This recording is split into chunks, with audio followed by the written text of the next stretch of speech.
this is John from caveofprogramming.com. In this tutorial we're going to take a closer look at integers in C++.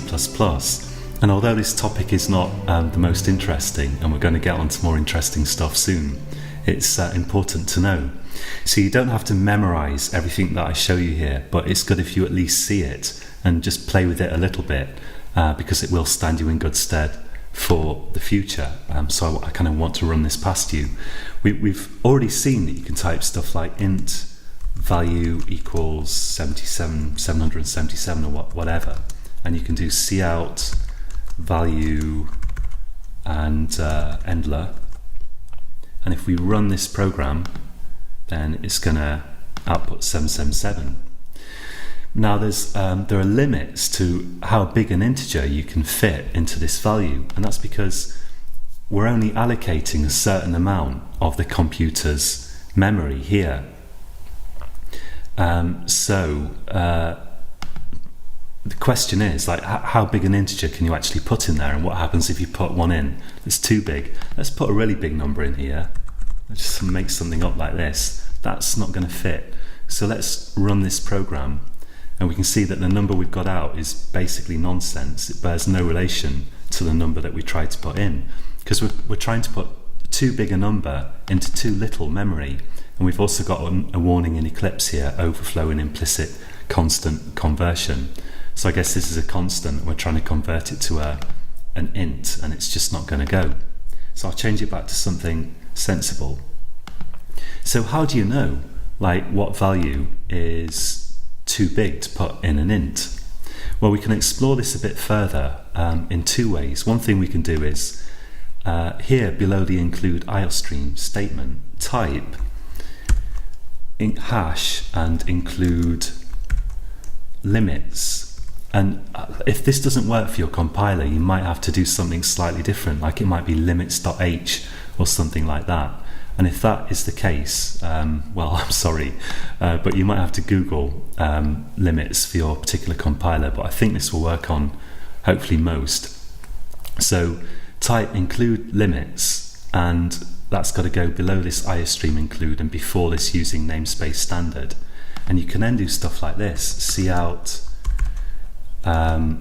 int underscore max endler. Get rid of that stray bracket there, and let's run this, and that will show you the maximum value that you can store in an integer, which is this. So let's put in here max int value.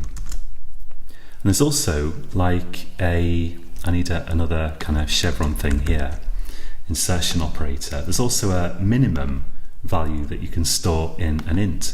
So let's put that in, and that's int min.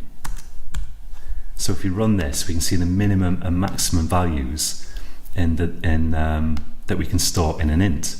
And interestingly, notice that they're not the same. One's ending in 48 here, and the maximum value is ending in 47. So that it's not just one's just not positive and the other's negative. They're actually slightly different values off by one. And I think we'll go into the reason for that in a video or two down the line, because it's worth knowing. But you have to bear in mind that you can't fit all values into this int. And if you want to know what else is in, so this int max is like a constant that's stored in this file that we've included in our program here. We'll talk about that more later. But if you want to know what other values you can use in there, go to a browser, and if you search for limits.h,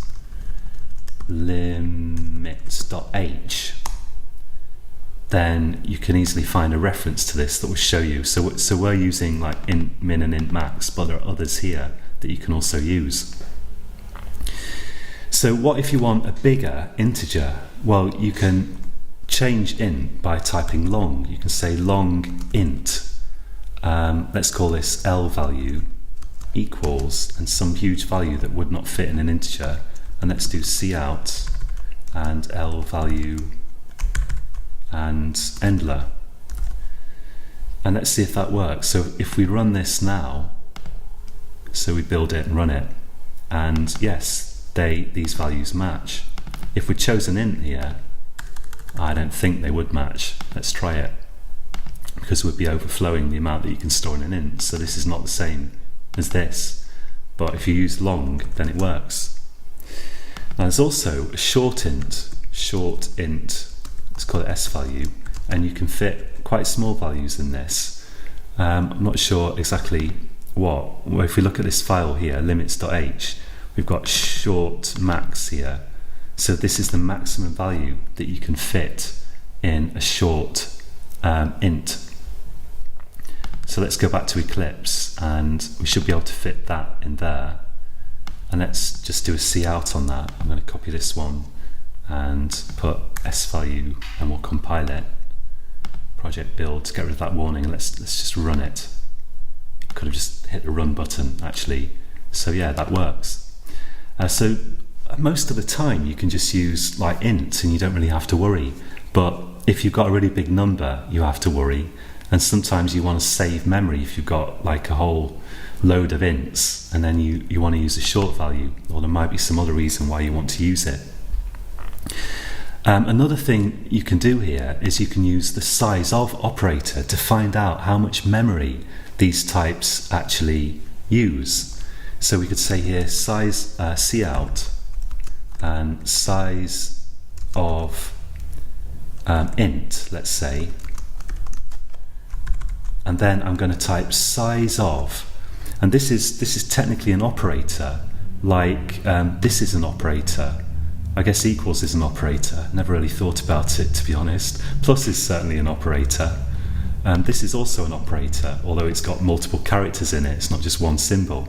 But we call these things operators. They kind of operate on data somehow. And this one requires 2 brackets like that, or that's how you most often use it. And then we type int in there. Or you could also type a variable name in there, like value or s value or whatever. Let's try this though, and la. And if we run this, it's going to say size of int 4. What's that for? Well, it's 4 bytes, or in other words, it's 4 times 8 bits, which of course is 32 bits. So the maximum value you can fit in an int is going to be roughly, not quite exactly for reasons that we will get into, 2 to the power of 32. It's going to be in that region. Or actually a little bit less than that, probably. I don't know. Okay, yeah, so probably half as much as that, come to think of it, because basically we need 1 bit to represent whether it's signed or unsigned, it's negative or positive, but we will talk about that more in the future. So basically, yeah, there's 4 bytes allocated here for an integer, and we could do this, a similar sort of thing with, let's try it with short int, and let's type here short int and see how many bytes are allocated for that. So we'll run this, and we see that the short int is just 2 bytes. So the maximum number that you could represent in this would actually be 2 times 8. Well, 2 times 8 is 16, and because we need 1 bit for the sign, it's going to be 2 to the power of 15, I suppose. If I'm losing you here, don't worry, I'm almost losing myself. But it's just important to know that there are sizes to these types, and you can't, sometimes you need a different size type, is the basic gist here. You also can have, for example, you can use signed and unsigned with these as well. Like I can type unsigned int, let's call it u value equals, and then it can only be positive, it can't be negative, because we could put a negative value here. This is a signed int, meaning we can have negative or positive values in it. That's the default. So the default is a signed int. But if you type unsigned in front of it, then you can only have positive values in, and that means you can store a bigger number in it, because you don't need to use 1 bit internally to represent a negative or positive sign. So sometimes those are useful as well. Let's just output that. It's not going to do anything very interesting, but let's just run it. So with the signed int here at the top, we've successfully represented a negative value. You can't have a negative value in an unsigned int, you're going to get gobbledygook. That's the whole point of it. So that's not matching this. So if it's unsigned, it can only be positive, but you can fit a bit more into it. So sometimes that's useful. And a lot of compilers let you type just long instead of long int, like that. In fact, for all I know, they all do. So often you see just long or just short by itself. So yeah, we've covered integer types. We've looked at we've looked at the limits.h file here. This is actually on your hard drive. There's probably a file called limits.h that we're bringing in with this kind of include symbol, but don't worry about that. We've looked at Sizeof. So it's, even if you just watch this video, it's better than nothing, because you're gonna kind of come to understand these different types as we carry on programming stuff in this course.